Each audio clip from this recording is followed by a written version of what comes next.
Dan kita nak berikan fakta-fakta menerusi ahli panelis akademik. Semua adalah termasuk moderator. Kalau bukan doctorate, mereka ada masters yang daripada universiti yang terkenal, bukan universiti kangkung punya. Ini kabinet ada banyak universiti kangkung punya. Kita punya barisan semua daripada Cornell atau Oxford. Ini semua hebat-hebat belaka.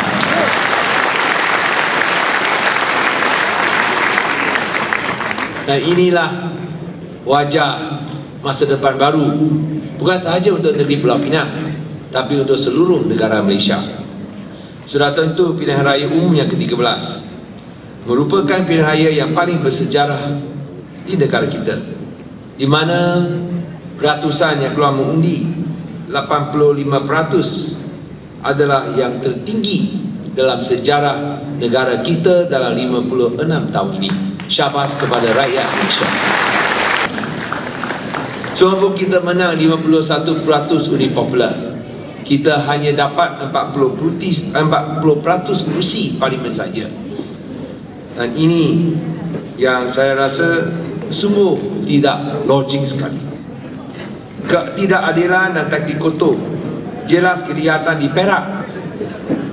PR menang 2008, PR menang 52% undi popular dan menang kuasa di Perak dengan 31 kursi berbanding dengan 28 kursi untuk BN. Tapi kali ini daripada 52% undi popular, PR meningkatkan undi popular kepada 55%, namun hanya dapat 28 kursi saja. BN yang dapat 45% undi di Perak boleh menang 31 kursi dan jadi kerajaan di Perak. Dan kita ada suatu keadaan yang sungguh sumbang, sekali. Kita ada Menteri Besar Perak minoriti, kita pun ada Perdana Menteri Malaysia minoriti. Ini jelas PRU13 pilihan raya yang paling kotor dalam sejarah Malaysia. Kita telah melihat pilihan yang meluas seperti membeli undi secara terbuka, dakwa kekal yang tak kekal, sampai dia cakap kena goncang baru boleh kekal. Dan kita pun menghadapi masalah pengundi hantu yang didakwa dibawa masuk dan daftar pemilih yang amat meragukan. Di Pulau Pinang, para pengundi disaji dengan makanan percuma. Semua percuma, makan percuma, minum percuma, konsert pun percuma, cabutan bertuah percuma. Dan yang paling hangat sekali ialah di Kadun Saya Air Putih, di mana semua pengundi dapat RM500 dengan janji bayaran tambahan RM1,500 kalau calon BN menang dan CM kalah. Dan pada hari terakhir naik kepada RM5,000. Ini pengundi air putih paling mahal sekali di Malaysia. Tak cukup dengan memperalatkan politik wang, politik samsing digunakan. Bila waktu pagi mereka lihat dan mereka dapat maklumat politik wang tak boleh pakai di air putih dan di Pulau Pinang, mereka gunakan politik samsing. Hantar samsing pergi serang satu pusat mengundi di sekolah Cina Kongming. 2 kali dia serang, pukul orang, sampai satu kampung di air putih keluar untuk mempertahankan stesen undi di Kongming. Dengan tak sampai setengah jam 2,000 orang keluar. India, Cina, Melayu keluar mempertahankan stesen undi, kerana mereka tahu itu bukan isu perkauman. Yang kena pukul Cina, yang pukul dia juga Cina, yang pukul dia Cina BN. Ini yang pukul Cina yang tak bersalah tapi kena pukul saja. Ini Cina BN betul-betul cilaka punya Cina BN. Saya hanya cakap Cina BN yang pukul Cina, bukan semua Cina dalam BN cilaka. Yang hari itu pukul orang itu cilaka. Dan ini bukan saja Cina BN pukul Cina, Melayu BN pukul Melayu pun ada, India BN pukul India pun ada. Dan ini menunjukkan ini bukanlah politik perkauman. Dan di sini saya ingin ambil kesempatan untuk mengkritik Menteri Dalam Negeri yang baru, Dato' Zahid Hamidi, yang bersikap melampau dalam mendesak penyokong Pakatan Rakyat yang tidak bersetuju dengan sistem di mana yang kalah undi popular boleh menang, iaitu BN kalah undi popular tapi boleh menang kerajaan, dan yang menang undi popular Pakatan Rakyat boleh kalah. Ini dia cakap, you kena terima bulat-bulat, kena telan bulat-bulat. Kalau tak puas hati, berhijrah dan tinggalkan, keluar dari Malaysia, dia cakap.